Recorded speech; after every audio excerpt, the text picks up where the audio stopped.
Hello friends, good afternoon. Welcome to SK Jha YouTube channel. दोस्तों, मैं अविनाश चंद्रा आप लोगों का हार्दिक दिल से अभिनंदन करता हूं। आज का टॉपिक क्या है? जाहिर सी बात है, मेरी मंशा पूरी तरह से साफ है।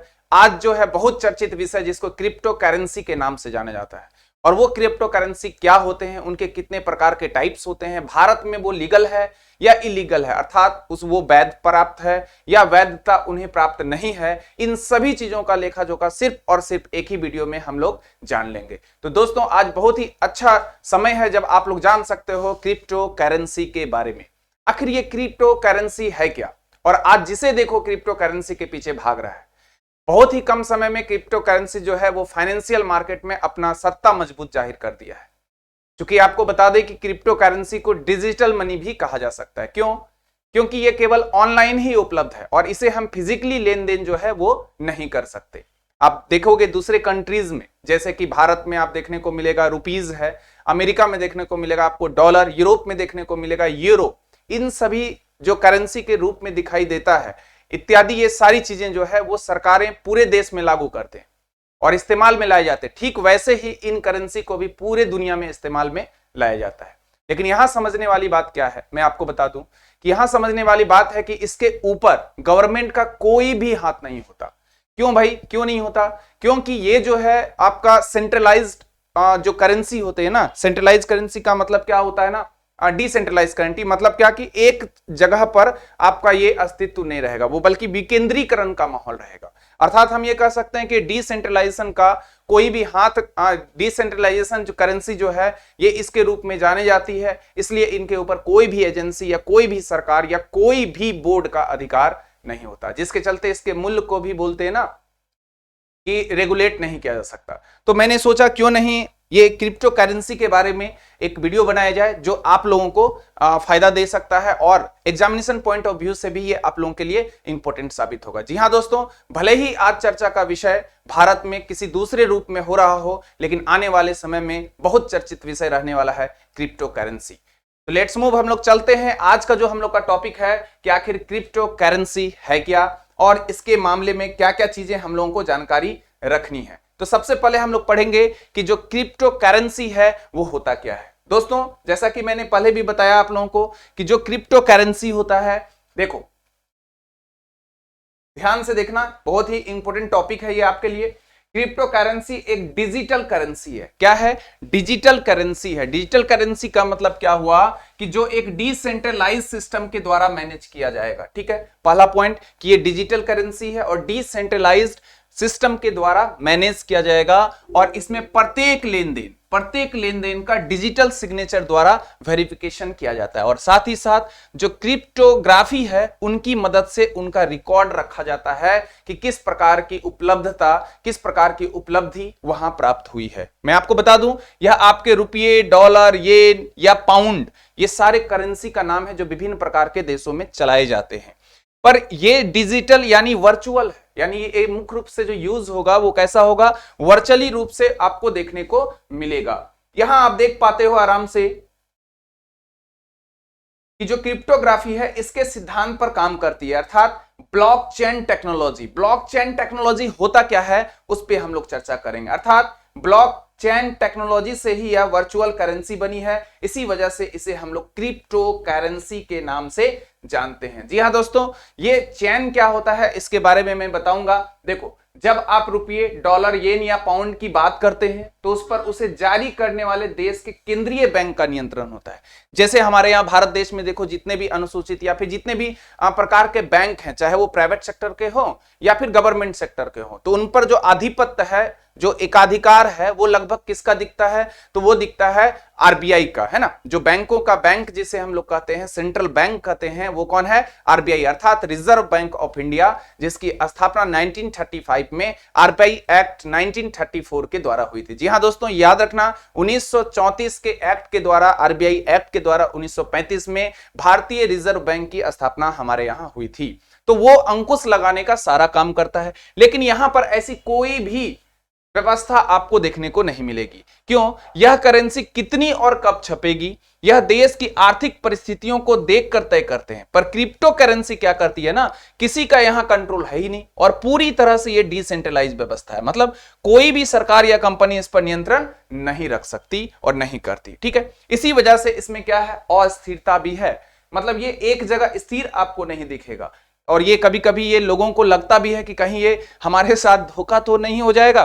तो यह डिस्ट्रीब्यूटेड सिस्टम पर काम करता है। किस सिस्टम पर काम करता है? तो डिस्ट्रीब्यूटेड सिस्टम पर काम करता है, जिसे ना तो कोई हैक कर सकता है और ना ही किसी तरह की छेड़छाड़ या छेड़खानी कर सकता है। मतलब ये आप देखोगे तो तुलनात्मक रूप से ये क्या है कि ज्यादा सेफ्टी आपको नजर आता है। लेकिन विचारधाराओं का समावेश हर एक जगह पर, हर एक लोगों का हर एक क्षण अलग अलग हो सकता है। वो विचारधाराओं के बारे में हम लोग अभी चर्चा करेंगे। देखो इतने सारे जो हैं, बहुत सारे आपको जो क्रिप्टो करेंसी हैं उनके बहुत सारे नाम आपको दिखेंगे, जिसमें बिटकॉइन बहुत ही इंपॉर्टेंट होता है। अगर हम सबसे पहले क्रिप्टो करेंसी की बात करें तो वो होगा बिटकॉइन। बिटकॉइन जिसे सबसे पहले दुनिया में इन्हीं कार्यों के लिए लाया गया था। बिटकॉइन एकदम याद रखना दिमाग में। अगर आज हम देखें तो लगभग 1000 से भी ज्यादा क्रिप्टो करेंसी पूरी दुनिया में क्या हो रही है, मौजूद है। लेकिन उनका कुछ ही ज्यादा महत्वपूर्ण है, जिसके विषय में हम आगे चलकर जानेंगे। देखते हैं कौन कौन सा है जो हम लोग को जानकारी रखना है, यानी types of crypto currency. Crypto currency के कौन कौन से प्रकार हैं, और अगर इतने ज्यादा प्रकार हैं तो जाहिर सी बात है कि इतने ज्यादा अधिक की जानकारी हमें नहीं रखनी है। जो महत्वपूर्ण उपलब्धि है, जो महत्वपूर्ण पॉइंट हैं, उनको हम लोग देखेंगे। चलो दोस्तों हम लोग स्टार्ट करते हैं कौन कौन सा है। देखो अगर हम क्रिप्टो करेंसी की बात करें तो सबसे पहले भाई बिटकॉइन को ले आओ। ठीक है, और बिटकॉइन को ले आए क्योंकि बिटकॉइन दुनिया का सबसे पहला क्रिप्टो करेंसी है, जिसे सातोशी नाकामोटो, देखो यहां लिखा हुआ है, इसको अच्छे से समझ लेना, ये एग्जाम में भी पूछा जा सकता है ना, एग्जामिनेशन पॉइंट ऑफ व्यू से भी इंपॉर्टेंट हो सकता है। सातोशी नाकामोटो नामक जो व्यक्ति थे ना, अभियंता इंजीनियर जो थे, उन्होंने 2008 में, कब? 2008 में बनाया था और 2009 में ओपन सोर्स सॉफ्टवेयर के रूप में इसे जारी किया गया था। किसको? तो याद रखना बिटकॉइन को। किसको? बिटकॉइन को। ये एक डिजिटल करेंसी है जिसे कि केवल online he goods and service, goods का मतलब क्या हुआ कि जितने भी प्रकार के आपके वस्तु हैं, या फिर सर्विस का मतलब क्या हुआ कि जितने भी प्रकार की आपको सेवाएं प्राप्त होती है, तो जो भी गुड्स और सर्विस है उनको खरीदने के लिए इस्तेमाल किया जाता है। यह एक डिसेंट्रलाइज करेंसी है, जिसका मतलब है कि इस पर गवर्नमेंट या कोई भी इंस्टीट्यूशन का कोई भी हाथ नहीं रहेगा। मतलब इस पे किसी भी प्रकार का एकाधिकार नहीं रहेगा। अगर हम आज की बात करें तो इसका मूल्य अभी काफी बढ़ गया है और इससे आप इसके वर्तमान के महत्व के बारे में पता लगा सकते हैं। कैसे पता लगा सकते हैं? देखो मैं बहुत सारा विश्लेषण करके लाया हूं जो बिटकॉइन के बारे में अभी आगे के स्लाइड में आप लोगों को दिखेगा। अब दूसरा जो है क्रिप्टो करेंसी के बारे में, उसके बारे में हम लोग चर्चा करें, जिसको एथेरियम के नाम से जानते हैं, यानी ETH, यानी बिटकॉइन के जैसा ही एथेरियम भी open source decentralize blockchain based computing platform है। इसके फाउंडर का नाम क्या है भाई?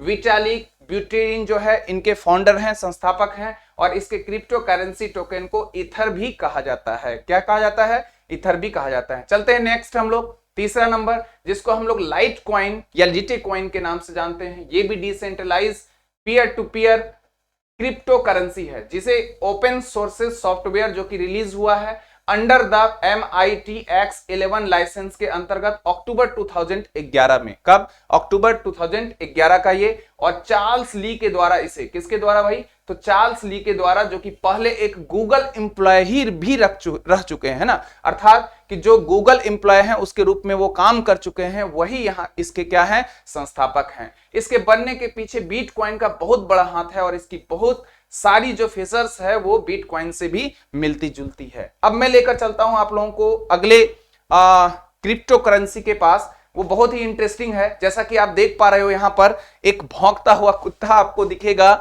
एक्चुअल में ये लगाने का पर्पस क्या था? तो ये इसका नाम है क्या? डॉग क्वाइन या डॉगे क्वाइन। इसका नाम ही क्या है? डॉगे क्वाइन या डॉगी कहते हैं ना, अब देखो डॉगी का फोटो मैंने लगा दिया भाई। यहां समझ लो क्या कि जो डॉगी कैन है इनके बनने की कहानी काफी ही रोचक और इंटरेस्टेड है। क्या इंटरेस्टेड है? इसे बिटकॉइन को मजाक करने के लिए कुत्ते से उसकी तुलना की गई है। किससे की गई है भाई? तो कुत्ते से इसकी तुलना की गई है, जो आगे चलकर क्रिप्टो करेंसी के रूप ले लिए, है ना, याद रखना। और इसके फाउंडर का नाम क्या है? बिली। इसके फाउंडर का नाम क्या है? बिली, याद रखना, ठीक है। तो इसकी तुलना किससे की गई थी? कुत्ते से। क्लियर है? चलो आगे बढ़ते हैं हम लोग। आज आप लोगों का जितना भी कंफ्यूजन है क्रिप्टो करेंसी से रिलेटेड, इस वीडियो में सारा चीज A to Z आप लोगों को मिल जाने वाला है। तो ध्यान से देखना दोस्तों। अगले पॉइंट की तरफ चलते हैं, ठीक है। देखो ये डिग कॉइन या डोगे कॉइन जो था, इसके बाद बहुत सारे ऐसे करेंसी हैं जो आपके क्रिप्टो करेंसी के अंतर्गत आते हैं। जैसा आपको एग्जांपल में दिख रहा होगा, बिटकॉइन है, अर्टकॉइन है, रिपेल है जिसको XYP कहते हैं, पॉलीगॉन है, बहुत सारे ऐसे आपको नाम यहां पर देखने को मिलेंगे जिसका संबंध किससे है? तो सीधा क्रिप्टो करेंसी से है। किससे? क्रिप्टो करेंसी से है, ठीक है। अब देखते हैं कि आखिर इसका कोई फायदा भी है या फिर नुकसान है या फिर दोनों है। तो जाहिर सा बात है सिक्का के दो पहलू होते हैं, हेड एंड टेल। उसी प्रकार जो क्रिप्टो करेंसी आज का चर्चित मुद्दा बना है, इसके भी फायदे और नुकसान दोनों हैं। तो चलो दोस्तों चलते हैं हम लोग सबसे पहले फायदे के बारे में बात करने के लिए कि आखिर क्रिप्टो करेंसी से हमें क्या क्या फायदा होने वाला है। लेट्स मूव, हम लोग चलते हैं। तो सबसे पहले हम लोग क्या देखते हैं कि देखो भाई, जिसको फायदा होगा ऐसे ही दौड़ेगा ना, पूरा स्पीड से दौड़ते हुए ये क्या हो रहा है? आगे बढ़ रहा है भाई क्रिप्टो करेंसी के फायदे को लेने के लिए। देखो किस प्रकार से मोबाइल से अपना डाउनलोड करके जितने भी प्रकार की प्रक्रिया को संपन्न करके आप भी क्रिप्टो करेंसी में इन्वेस्ट कर सकते हो, लेकिन इसके सारे प्रोसेस को जानने के बाद। अब देखो ये सारे व्यक्ति क्या हो रहे हैं? जा रहे हैं इससे फायदा को लेने के लिए। क्या क्या फायदा है? नंबर 1, क्रिप्टो करेंसी में फ्रॉड होने के चांसेस बहुत कम है। ये नहीं बोल रहा है भाई कि फ्रॉड नहीं होगा, फ्रॉड हो सकते हैं, लेकिन उसके चांसेस बहुत ही कम है, लेस देन होगा, बहुत ही कम है, ठीक है। क्यों भाई? क्योंकि इस पे किसी का हक नहीं है, बल्कि ये ऑटोमेटिक चल रहा है और ये एक दूसरे से क्या है? कनेक्ट किया हुआ है, ऑटोमेटिक ये चलने वाला है, ठीक है। अब देखो क्रिप्टो करेंसी की अगर बात की जाए तो ये नॉर्मल डिजिटल पेमेंट से ज्यादा सिक्योर होते हैं। मतलब और भी जो हम लोग जो डिजिटल पेमेंट वगैरह करते हैं, डिजिटल करेंसी का यूज करते हैं, उससे कहीं ज्यादा, कहीं अधिक जो सिक्योर होता है वो आपका क्रिप्टो करेंसी से रिलेटेड होता है। इसमें ट्रांजैक्शन फीस बहुत कम होते हैं, है ना। अगर हम दूसरे पेमेंट ऑप्शंस की बात करें तो मतलब क्या कि जो दूसरे पेमेंट्स की तुलना करेंगे तो उसकी अपेक्षा जो यहां पर पेमेंट फी है वो काफी कम होते हैं, ठीक है। इसमें अकाउंट बहुत ही सिक्योर होते हैं। क्यों? क्योंकि इसमें अलग अलग प्रकार के क्रिप्टोग्राफी एल्गोरिथम का इस्तेमाल भी किया जाता है। ये सारी चीजें जो आपको दिख रही है ना दोस्तों, ये सारे क्या है? मेरिट्स हैं, यानी क्रिप्टो करेंसी के फायदे हैं। जाहिर सा बात है, मैंने बताया कि क्रिप्टो करेंसी के अगर फायदे भी हैं तो क्रिप्टो करेंसी के नुकसान भी होंगे। क्या क्या नुकसान होंगे, क्या क्या ये क्षति करेगा, वो भी हम लोग चलो देखते हैं इस स्लाइड में। तो देखो भाई सबसे पहले नुकसान क्या है? तो क्रिप्टो करेंसी में अगर एक बार ट्रांजैक्शन पूर्ण हो गया, अगर आपने पूर्ण कर दिया, तो उस पर रिवर्स कर पाना असंभव होता है। मतलब भाई जाने के तो बहुत उपाय हैं, लेकिन आने के वापस आने के कोई भी उपाय नहीं है। चले गए तो चले गए। तो क्रिप्टो करेंसी में एक बार ट्रांजैक्शन पूर्ण हो जाने पर उसे रिवर्स कर पाना असंभव होता है, क्योंकि उसमें वैसे कोई ऑप्शन ही नहीं होता है कि आप वहां से अपने आप को रिवर्स कर लो। अगर आपका वैलेट का आईडी खो जाए तब वो हमेशा के लिए खो जाती है, क्योंकि इसे दोबारा प्राप्त करना संभव नहीं है। और ऐसे में अगर उस आईडी में या आपके पास जो भी उस वैलेट में पैसा स्थित होगा या वैलेट में जो भी उपस्थित होगा, वो सदा सर्वदा के लिए क्या हो जाएगा? आप मिस कर दोगे और वहां से वो खो जाएगा। क्लियर है? तो ये देखें हम लोगों ने क्या देखा कि नुकसान किस प्रकार फायदा भी है और किस प्रकार नुकसान भी है। ये सारी बातें आप लोगों ने समझा कि क्रिप्टो करेंसी क्या होता है, कितने प्रकार के होते हैं और इसके क्या क्या फायदे हैं, इसके क्या क्या नुकसान है। अब हम लोग चलते हैं सबसे बड़ा पॉइंट कि जो करंट अपडेट है, जो भारत सरकार के द्वारा या फिर पूरे विश्व पटल पर जो करंट अपडेट चल रहा है, समसामयिक रूप में जो घटना चल रही है, उसका इंडियन गवर्नमेंट के संपर्क में क्या क्या भूमिका है। तो चलते हैं हम लोग आगे बढ़ते हैं। इनसे आप लोग अवगत होंगे ही, हमारे माननीय प्रधानमंत्री हैं, और इधर भी आप लोग अवगत होंगे ही, सीतारमण माननीय हमारे जो इकोनॉमिक्स बहुत ही अच्छे अर्थशास्त्री के रूप में भी जाने जाते हैं और वित्त मंत्री अभी वर्तमान में हैं। चलते हैं हम लोग अगले पॉइंट में, तो देखते हैं डिजिटल करेंसी नहीं एसेट पर लगा है टैक्स। अब क्या होता है ना कि देखो ध्यान से समझना जो मैं बता रहा हूं। बहुत सारे लोग क्या कहते हैं, हवा हवाई बातें कर देते हैं, है ना, और उसको कुछ भी बोल देते हैं। लेकिन याद रखना, मैं आज जो भी आप लोगों के समक्ष लेकर आया हूं, ये पूरा फुल एंड फुल पूरे तथ्यों के साथ और पूरे स्रोत के साथ। तो देखो, डिजिटल करेंसी नहीं, एसेट पर लगा है टैक्स। लेकिन उससे पहले मैं आपको बता दूं, क्या जानना है आपको, तो देखो इस लाइन को अच्छे से। हम जिसे क्रिप्टो करेंसी मान रहे हैं और वित्त मंत्री ने जिसे वर्चुअल एसेट कहा, जिसे हम लोगों ने नाम दिया क्रिप्टो करेंसी, उसी को नाम दिया है सीतारमन ने क्या, तो वर्चुअल एसेट्स कहा है ना। और उससे होने वाली कमाई पर कितना, 30%, कितना दोस्तों, तो 30% टैक्स लगेगा। और ये कहां, बजट 2022, अभी जो हाल फिलहाल में स्टार्ट हुआ था, उस बजट 2022 में यही एक पॉइंट था जिसने सबका ध्यान क्या करा, कि ये खींचा। देखो भाई, बोल भी रही है ये निर्मला सीतारमण, ठहरो जरा ठहरो, अभी बात बाकी है। देखो, डिजिटल करेंसी नहीं बल्कि एसेट पर लगा है टैक्स। किस पे, एसेट पे टैक्स लगा है। क्या लगा है, तो एसेट पे टैक्स लगा है। ठीक है, तो सबसे पहले तो ये समझिए कि सरकार ने जो टैक्स लगाया है वो डिजिटल एसेट, या यूं कहें कि जो क्रिप्टो करेंसी है जैसे बिटकॉइन पर लगाया है, जो फिलहाल लीगल नहीं है। याद रखना कि भारत में इसको लीगल का दर्जा नहीं दिया गया है। गौर करने की बात यह है कि सरकार इसे करेंसी नहीं मान रही है। तो अब भारत में डिजिटल एसेट्स, जो आपको क्रिप्टो करेंसी है, उससे होने वाली कमाई पर कितना परसेंट, मैंने यहां भी बताया था 30%। देखो ये कितना परसेंट भाई, 30%, तो 30% टैक्स वहां पर लगाएगी भारत सरकार। ठीक है ना, मतलब कि अब अगर कोई भी व्यक्ति किसी डिजिटल एसेट, जो भी डिजिटल एसेट्स है, उसमें निवेश करके 100 रुपये का मुनाफा कमाता है, तो उसमें 30 रुपया टैक्स के रूप में किसको देना होगा, सरकार को देना होगा। ये करंट अपडेट है किसका, तो भारत सरकार का। क्लियर है यहां तक, कोई दिक्कत? चलो अब देखते हैं हम लोग आगे का पॉइंट। बजट में इस ऐलान के बाद ज्यादातर लोगों के मन में यह सवाल हुआ कि क्या सरकार ने डिजिटल करेंसी पर टैक्स लगाकर इसे लीगल कर दिया है। बहुत लोगों का प्रश्न होता है कि अब तो सरकार क्या लगा दिया भाई, टैक्स लगा दिया। टैक्स जैसे ही शब्द सुने कि भाई टैक्स लगा दिया, मतलब अब वो सरकार के थ्रू काम करेगा, अर्थात वो क्या हो गया, तो लीगल हो गया। याद रखना कि अगर वो टैक्स लगाती है गवर्नमेंट, तो जरूरी नहीं है कि वो लीगल ही हो। इस बात को स्पष्ट कर देता हूं मैं, ध्यान देना। जवाब है नहीं। क्या, ठीक है, क्या ये लीगल है? जवाब क्या है, नहीं, लीगल नहीं है। इसे ऐसे समझिए कि जो सरकार है सिर्फ उस डिजिटल करेंसी, यानी डिजिटल करेंसी जो है उसको लीगल यानी वैध मानती है, जिसे रिजर्व बैंक ऑफ इंडिया अर्थात आरबीआई, जो भारतीय रिजर्व बैंक है, वो जारी करता है या करेगा। मतलब अभी जो बिटकॉइन जैसे क्रिप्टो करेंसी है वो वैध नहीं है। बजट भाषण के बाद पत्रकारों से सवाल जवाब में वित्त मंत्री ने साफ किया कि क्रिप्टो की वैधता को लेकर सरकार में चर्चा जारी है, लेकिन अब तक कोई भी फैसला नहीं हुआ है। मतलब उसके अभी तक जो है ये लीगल नहीं है क्रिप्टो करेंसी हमारे इंडिया में, लेकिन इससे आने वाले बहुत सारे समय में, आने वाले दिनों में बहुत सारे चीज परिवर्तन देखने को मिल सकते हैं। ठीक है दोस्तों, तो चलते हैं हम लोग अगले पॉइंट की तरफ। क्या होती है डिजिटल करेंसी? हम लोग बार बार चर्चा कर रहे हैं कि क्रिप्टो करेंसी जो है एक डिजिटल करेंसी है, जिसमें हम लोग क्या करते हैं कि फिजिकली लेन देन नहीं कर सकते, है ना। और ये जो आपका क्रिप्टो करेंसी है, इसको डिजिटल मनी भी कहा जाता है। क्यों? क्योंकि ये केवल और केवल ऑनलाइन ही उपलब्ध है। तो आखिर जाने हम लोग आखिर क्या होती है डिजिटल करेंसी।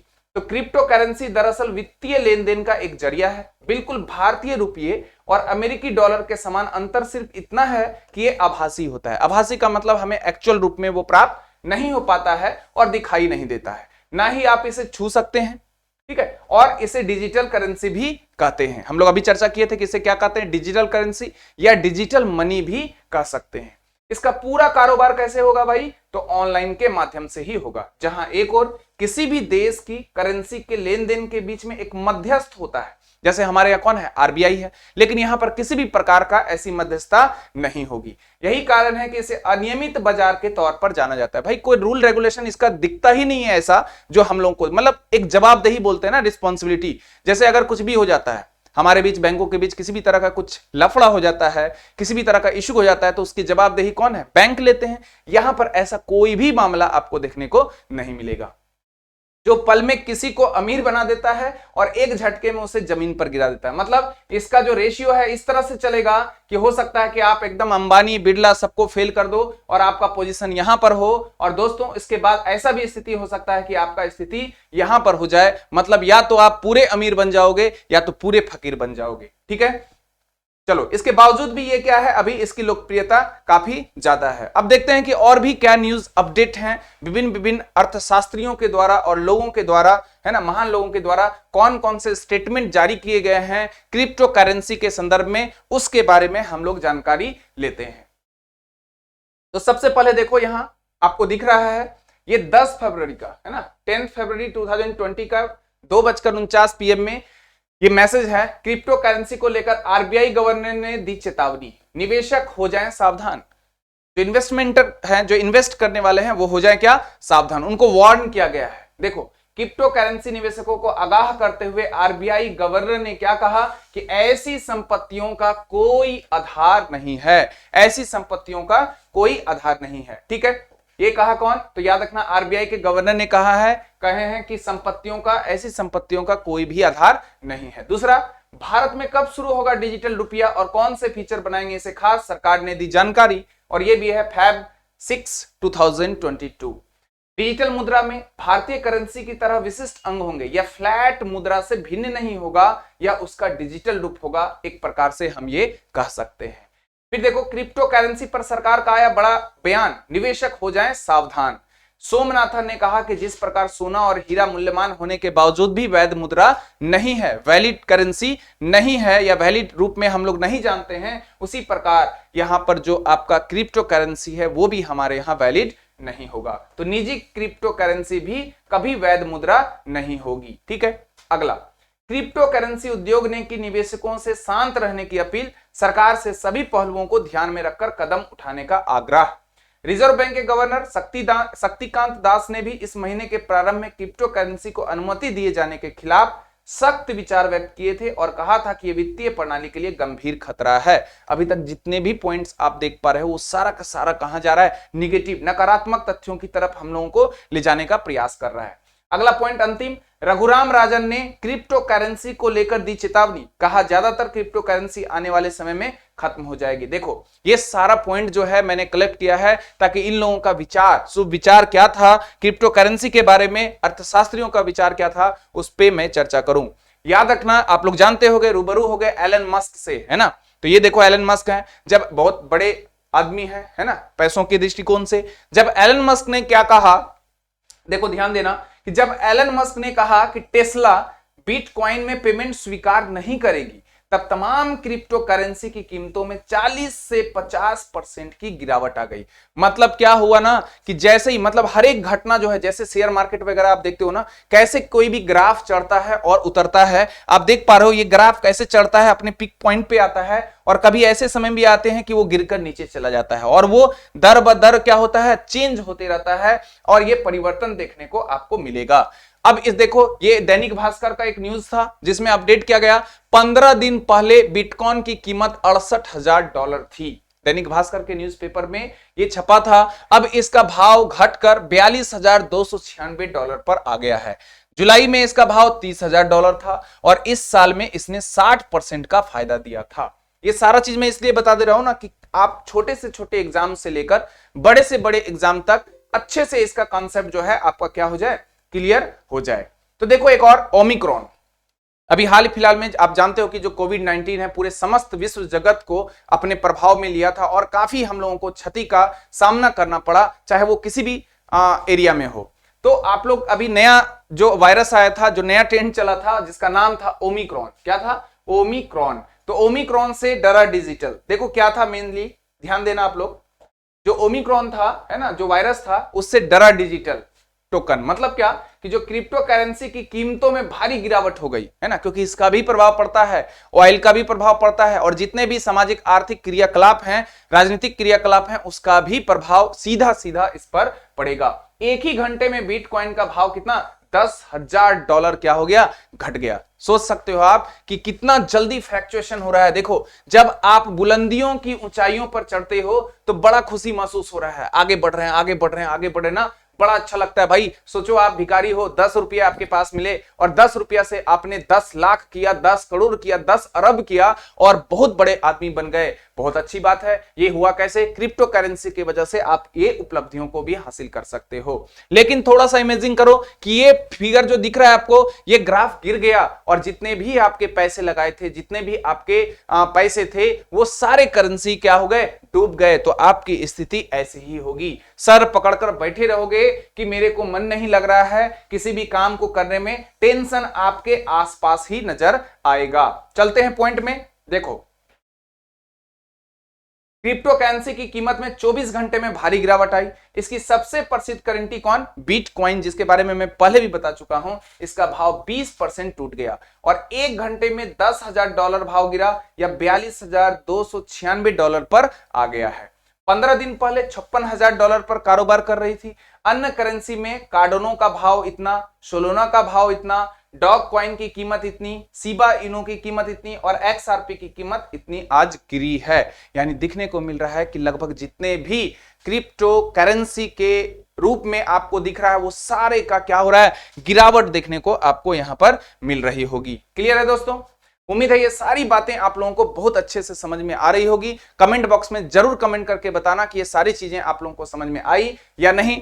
अदरवाइज मैं फिर से एक वीडियो बना दूंगा जहां पर आप लोगों को प्रॉब्लम हो रही होगी। तो भारत में बिटकॉइन का लीगल स्टेटस क्या है? अगर मैं लीगल स्टेटस का बात करूं, वैधता के बारे में बात करूं कि ये वैध जो इसे प्राप्त हुआ है वो कितना हद तक और किस प्रकार से इसे वैधता दिया जा सकता है, तो मैं सबसे पहले आपको बता दूं कि इस समय में क्रिप्टो का रुपया या डॉलर जैसा लीगल मुद्रा का स्टेटस हासिल नहीं है। जिस प्रकार आप देखते हो अमेरिका जैसे देश में, राष्ट्र में डॉलर की प्रक्रिया होती है, हमारे भारत देश में रुपये की प्रक्रिया होती है। यहां पर इस तरह का कोई भी क्रिप्टो करेंसी के बारे में चर्चा नहीं है। पर भारत में क्रिप्टो करेंसी को खरीदना और बेचना प्रतिबंधित नहीं है। मतलब याद रखना कि इसे प्रतिबंधित नहीं किया गया है, इसको बॉन्डेड नहीं किया गया है। आप खरीद सकते हो, बेच सकते हो, लेकिन इसे लीगल भी दर्जा नहीं दिया गया है। आगे सुनो क्या हुआ। रिजर्व बैंक ने 2018, कब मेरे दोस्तों? 2018 में सर्कुलर जारी कर क्रिप्टो करेंसी पर पूरी तरह से बैन लगा दिया था कि भाई ये बिल्कुल गलत है, इसको बैन लगाओ अभी कभी। 2018 में इस पे क्या लगा दिया? बैन लगा दिया। पर मार्च 2020 में सुप्रीम कोर्ट ने क्या कहा? सुप्रीम कोर्ट ने कहा कि रिजर्व बैंक यह साबित नहीं कर पाया कि क्रिप्टो लेन देन की वजह से आर्थिक कोई भी नुकसान हमें हुआ है। यानी आर्थिक नुकसान नहीं होने की वजह से ही इसका दबाव बना और रिजर्व बैंक ने नया सर्कुलर जारी कर दिया। अब देखो ध्यान देना, यहां पर 2-3 पॉइंट है कि यहां पर क्या बताया जा रहा है कि ये लीगल पूर्णता नहीं है, लेकिन इसके बावजूद भी इसके खरीद और बिक्री पर किसी भी प्रकार का प्रतिबंधित नहीं किया गया है। ठीक है। बैंकों को ग्राहकों को क्रिप्टो लेन देन की अनुमति देने को भी कहा गया है और साथ ही साथ जो भारत सरकार है उसने संकेत दिए हैं। क्या संकेत दिए हैं? कि वह crypto currency and regulation of official digital currency bill 2021 संसद में पेश करने वाली है। जी हां दोस्तों, और यह प्राइवेट क्रिप्टो करेंसी पर बैन लगाएगा और सेंट्रल बैंक डिजिटल करेंसी यानी सीबीडीसी बोले तो सेंट्रल बैंक डिजिटल करेंसी के तौर पर विकल्प देने का रास्ता खोलेगा। और साथ ही साथ भारत में क्रिप्टो बिजनेस एनालिस्ट कहते हैं कि भले ही इस समय में भारत में क्रिप्टो को लेकर विरोध हो रहा है, पर जल्द ही हालत बदलेंगे और भारत सरकार को भी देर सवेर क्रिप्टो करेंसी टेक्नोलॉजी को स्वीकार करना पड़ेगा। मतलब बहुत सारे बुद्धिजीवियों का कहना है कि जो हमारे यहां जो है क्रिप्टो को अभी क्रिप्टो करेंसी को वैलिड दर्जा नहीं दिया गया है, लेकिन आने वाले वक्त में यह दर्जा मिलने की पूरी संभावना है और इस पे संसद पे और बुद्धिजीवियों के बीच गहन डिस्कशन चलेगा और डिस्कशन के बाद पता चलेगा कि यहां पर इनका रिजल्ट क्या होता है। शॉर्ट फॉर्म में अगर मैं बता दूं तो आपको बता दूं कि कंप्यूटर प्रणाली के जरिए संचालित आसान भाषा में समझे तो हम ये कह सकते हैं कि जो क्रिप्टो करेंसी है, क्या है? जो क्रिप्टो करेंसी है एक प्रकार की डिजिटल कैश प्रणाली है जो एक निजी कंप्यूटर चेन से जुड़ी है और कंप्यूटर एल्गोरिथम पर बनी है। ठीक है। इस पर किसी भी देश या सरकार का कोई नियंत्रण नहीं है। या तो किसी सरकार का नियंत्रण नहीं है, किसी बॉडी का नियंत्रण नहीं है, किसी इंस्टीट्यूशन का नियंत्रण नहीं है, किसी बोर्ड का नियंत्रण नहीं है। ठीक है। इसकी लोकप्रियता में इस कदर इजाफा हो रहा है कि कई देश इसे लीगल कर चुके हैं। El Salvador. याद रखना, एग्जामिनेशन पॉइंट ऑफ व्यू से एक प्रश्न पूछे जा सकते हैं एग्जाम में। अल सल्वाडोर में तो डिजिटल मुद्रा पर केंद्रित बिटकॉइन सिटी बनाने की तैयारी भी शुरू हो चुकी है। ठीक है, चलते हैं अगले पॉइंट की तरफ। और लगभग ये आपका समापन हो गया है। लगभग आपने सीख लिया, देख लिया कि किस किस प्रकार से जो क्रिप्टो करेंसी है वो काम करती है और भारत में ये लीगल है या इलीगल है, इसके बारे में आप लोगों ने बखूबी जाना। तो भारत में तो रिजर्व बैंक ने इस पर बैन लगा के रखा है भाई, और साथ ही साथ अमेरिका समेत कई देश इसके अनुकूल स्कीम बना रहे हैं। मतलब उन लोगों को, जितने भी अमेरिका या और भी कुछ ऐसे देश हैं जिनको ये लग रहा है कि क्रिप्टो करेंसी उनके लिए अच्छा है, फायदेमंद है, उस पे वो आगे कदम बढ़ाते जा रहे हैं। सेंट्रल अमेरिका के अल सल्वाडोर की कांग्रेस ने 8 जून 2021 को बिटकॉइन कानून पास किया और छोटा देश, याद रखना यहां से एक प्रश्न पूछ सकता है, यह छोटा देश अब बिटकॉइन को लीगल टेंडर बनाने वाला दुनिया का पहला देश बन गया है। ये क्वेश्चन पूछ सकता है ना, लीगल टेंडर बनाने वाला दुनिया का पहला देश कौन है? तो याद रखना अल्वा सोड, एकदम याद रखना इसको। ठीक है, सेंट्रल अमेरिका का अल, यहां लिख देता हूं मैं क्योंकि ये इंपॉर्टेंट है इसलिए। ठीक है, ये एग्जाम में आने वाला पूरा संभावित क्वेश्चन है। अल सल्वाडोर है ना, अल सल्वाडोर, एक क्वेश्चन को एकदम दिमाग में रखना, यहां से क्वेश्चन बिल्कुल पूछे जा सकते हैं। ठीक है, तो दोस्तों उम्मीद है आप लोगों को ये क्रिप्टो करेंसी क्या होती है, इसके कितने कितने कौन कौन से प्रकार हैं, है ना, और ये किस प्रकार से काम करता है, ये कितना फायदा कितना नुकसान देता है, भारत में इसकी स्थिति क्या है, अभी वर्तमान में इसका न्यूज अपडेट क्या है, पूरे वैश्विक स्थिति इनकी क्या है, और भी चीजों के बारे में जानने के लिए अगर आपको चाहिए तो आप निश्चित रूप से नीचे कमेंट में, जो कमेंट सेक्शन है उसमें कमेंट करके दे। हम लोग मिलेंगे फिर अगले ही में छोटे छोटे वीडियो के साथ। तो चलो दोस्तों, मिलते हैं हम लोग फिर अगले क्लास में, अगले वीडियो में। तब तक के लिए जय हिंद, जय भारत।